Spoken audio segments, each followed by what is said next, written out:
ابو ذر الغفاری رضی اللہ عنہ اغوی ما وی یا رسول الله ای آیت انزلها الله عليك اعظم دی قرآن کی کم آیت اللہ بتابا ندیر عظیم الشان آیت را لے گرے دا ابو ذر غفاری تا پوسو ولاتوی چی آیت الکرسی آیت الکرسی با قرآن کی دیر عظیم الشان آیت تے بے ما توی یا ابا ذر اے ابو ذر ما السماوات السبع في الكرسي إلا كحلقة ملقاه في أرض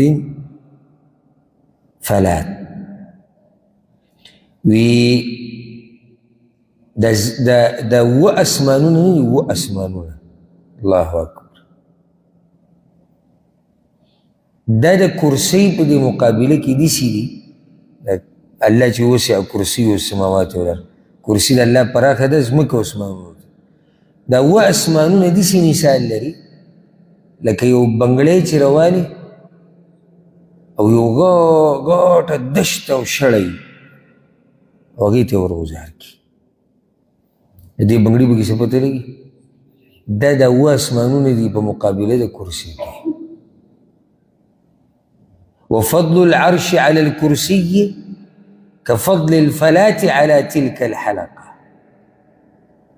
او بیا دا کرسی چی کم دا دا عرش پا مقابلہ کی دی سی دی لگی چتا بنگڑے روالی او دا دشت تے گزار کے او دا صحرا تے گزار کے نو کمزی کی دا صحرا و کمزی کی دا بنگڑے نو عرش دا زمک و اسمانون ندومرا کرسی دا زمک و اسمانون ندومرا غٹا دا او بیا عرش دا کرسی ندومرا غٹا دا نو کم رب چی دا پیدا کری دا گا سمرائی سمر عظیم بی اگا سمر لوی بی دا آیت دے پارا جتا دا خپل رب عظمتو پی جنی وسع کرسیه السماوات والارض دا زمک اسمانون طول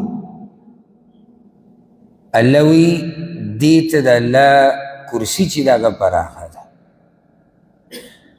حدین دا مسئلہ ہوا تا چی دا عرش نباد لوی مخلوق چی دا گا کمی ہو دے اگر کرسی دی او طول نلوی مخلوق اگر عرش دی چی باقی بنا اللہ رب العزت تے سنگ چی دا گا شان سر خائی کیفیتی منگتن دے بیان کرے ہم دی آیت کی دا خبر تیر شوا ولا يحيطون بشيء من علمه الا بما شاء دا اللہ ببارک منگا علم نلرو مگر آگا چی اللہ را تا خوری ما اللہ را تا دا ویلی دی چی زب عرش یم خود دای را تا ندی ویلی چی زب عرش بانی سنگ یم کیفیتی منگتا نده بیان کرد نو منگا دیسی نیشوی لچی یارا دیسی لکا انسان والعیاذ باللہ لکا پلانے لکا اللہ نینا دا خبری بنا کی تب اسی دومرا خبرو کی سمرا چی اللہ تا تیویلی دا دین دا مسلم روتا چی کرسی دا یو مخلوق تے اللہ پیدا کرے دا یو معنوی شے ندے بعض رائشی دلتا ترجمہ کئی وی دا دی مطلب دا دے چی زور دا اللہ پراخ دے زمک و اسمانونو تا باچائی دا اللہ پراخ دا زمک و اسمانونو تا نو اللہ دیزی که دا باچائی نیشو ویلے طاقت و زوری نیشو ویلے سا زورتو چی اللہ کرسی تکیوی دیتا ہوئی پا قرآن کی گوتی و حل او دا زان معنی بدلول را بدلول دا اللہ دا کلام وسع کرسیه السماوات والارض اس کرسی دا اللہ دومرا پراخا دا زمک اسمانونو تا اندازہ ولگوی دا رب العالمین دا باچائی نبی آوی ولا یعوده حفظهما او نستڑے کہ یا غلری پازت دا دوانو سوک تی نا زمک اسمانونو ولا يؤوده حفظهما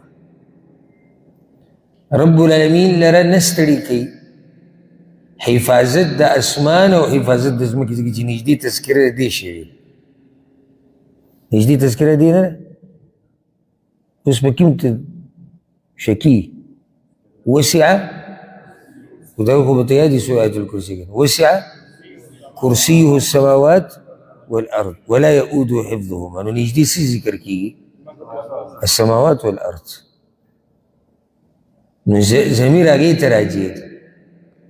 که چېرته د چاته دا وهم پیدا شي، دا وهم چېرته دومره لویه باچایي چې د الله ده، نو د دې د حفاظت الله څنګه کوي؟ هلته انسان خو انسان ته ګوري که نه.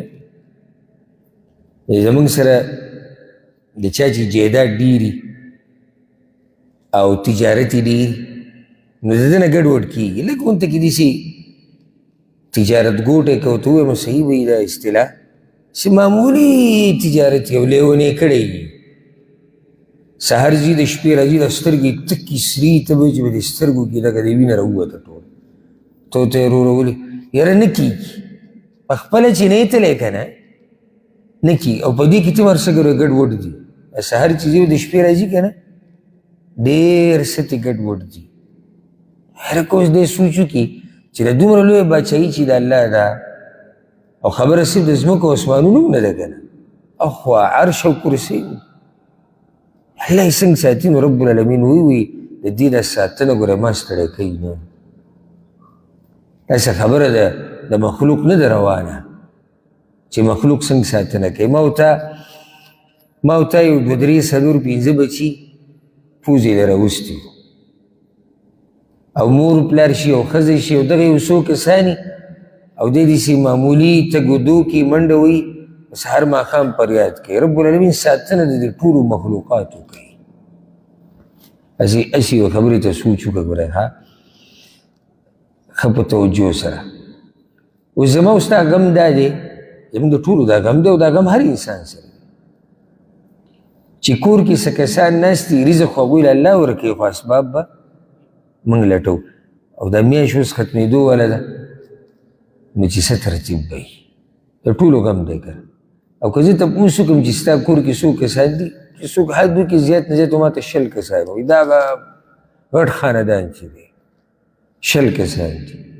تا ته دا پته شته؟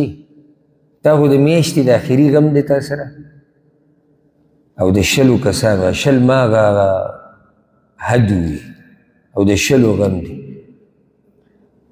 د روزانه مسله ده، د روزانه، او په ورځ کې یو پیر نه ده. په دې سوړه کې چې کم میږې اوسېږي، رب العالمین هغه ته رزق رسوي. نور مخلوق پرېږده، زه نور نه ذکر کوم. مخلوقات څومره ما پکې صرف میږی راواغست. په یو سوړه کې یو میږی دننه پروت دی، رب العالمین رزق ده ته رسوي. دا باچایي به د چا وي؟ او داسې ساتنه به څوک وکړي د خپلې باچایي؟ او د دې مخلوق اوبو کې دننه یو مې ګرځي را ګرځي، رب العالمین وایي ده ته رزق رسول دا زما کار، زه دله رزق ورکوم. لکه په زه به څه شمار به موږ بیان کړو د مخلوقاتو، پیریان، انسانان، زناور، د بوټي او ونې، دوی ته هم رزق میلاویږي، دوی ته هم د نور، د اوبه، د هوا، د سیلۍ، د ټول هر څه ذمه رب العالمین په خپله اخیستې ده. خو څه چې ګډوډ کېږي نه، مور راولګي، ولله المثل الاعلى. دا خو هسې زه یو مثال بیانوم د پوهې لپاره. مور بچي له نوڼۍ ورکوي، چېرته خیال مو کړی؟ دوه ورته ناستي که نه واړه واړی، او مور پلیټ کې سالنه اچولی انګولې، او هر یو خوله وازه کړي مال او مال. نو چې هغه یو له ورکړي هغه بل نه نوڼۍ پاتې شي. هغه خوله وازه کړي وي ماله، چې هغه له ورکړي بل خوله وازه کړي وي ماله. رب العالمین دې ټول مخلوق له په یو ځای رزق ورکوي، په یو ځای. او داسې نه کېږي چې محمد له رزق ورکوي د عبدالله هغه پاتې شي، او عبدالله له رزق ورکوي د عبدالعزیز هغه پاتې شي، عبدالعزیز رزق ورکوي د عبدالرحمن پاتې شي. نه نه، ټولو ته په یو ځای میلاویږي. او بیا هر یو ته سبحان الله هغه اندازې ته وګوره که نه. لکه اوس که په موږ باندې ګڼی شو بیا کوم ولله المثل الاعلی مثال چې موږ د مخلوق بیانو دا د مخلوقي او دا د وضاحت لپاره ګڼه شو تا ته دغه راوړی شوي دي دا اوبه دي د سره د سبیل اوبه دي د الله دپاره یې تقسیمې او ګرمي ده غټه ټریلې دې راویستې ده ډینه دې راویستې ده ډکه ولاړه ده او باندې یو مخلوق ولاړ دی او تا ته ویلی شوي دي چې هر چا له به یو بوتل ورکوي یا تا ته ویلی شي چې هر چا له به 2 بوتله